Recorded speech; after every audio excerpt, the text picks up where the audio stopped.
விநாயகர் சதுர்த்தின்னு சொன்ன உடனே நமக்கு ஸ்வீட்ஸ், கொழுக்கட்டை, டான்ஸ், ஸ்ட்ரீட்ல விநாயகர் சிலைன்னு கலர்ஃபுல்லா இருக்கும்னு தெரியும். ஆனா இந்த முறை எப்படி முதல் தடவை உருவாச்சுன்னு உங்களுக்கு தெரியுமா? அதுதான் இந்த வீடியோல பார்க்க போறோம். அதுக்கு முன்னாடி நம்ம சேனலை யாராவது சப்ஸ்கிரைப் பண்ணலன்னா மறக்காம பண்ணிடுங்க. 1600 காலகட்டத்துல மராத்தா கிங் சிவாஜி மகாராஜ்க்கு கணபதியை ரொம்ப பிடிக்கும். அவர் மேல ரொம்ப பக்தியா இருந்தாரு. அப்போ கணபதி பூஜை மோஸ்ட்லி வீட்ல தான் நடக்கும். அப்போ சிவாஜி என்ன சொன்னாருன்னா, கணபதி பூஜையை பெரிய ஃபெஸ்டிவல் மாதிரி செலிப்ரேட் பண்ணா நாடு ஃபுல்லா ஒற்றுமை கிடைக்கும்னு அவரோட கருத்தை சொன்னாரு. அதுதான் விநாயகர் சதுர்த்தியோட முதல் படி. அதுக்கப்புறம் 1800 காலகட்டத்துல பிரிட்டிஷ் இந்தியால விடுதலை போராட்டம் போயிட்டு இருந்துச்சு.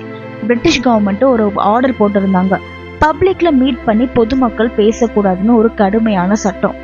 பாலகங்காதர் திலக் பத்தி நம்ம எல்லாருக்கும் தெரியும். அவர் என்ன பண்ணாருன்னா, இது எதிர்த்து விநாயகர் சதுர்த்தி மாதிரி ஒரு ஃபெஸ்டிவலை நம்ம வீட்டுல கொண்டாடாம பப்ளிக்கா எல்லா மக்களும் ஒண்ணு கூடி செலிப்ரேட் பண்ணலான்னு ஒரு தைரியமான டிசிஷன் எடுத்தாரு.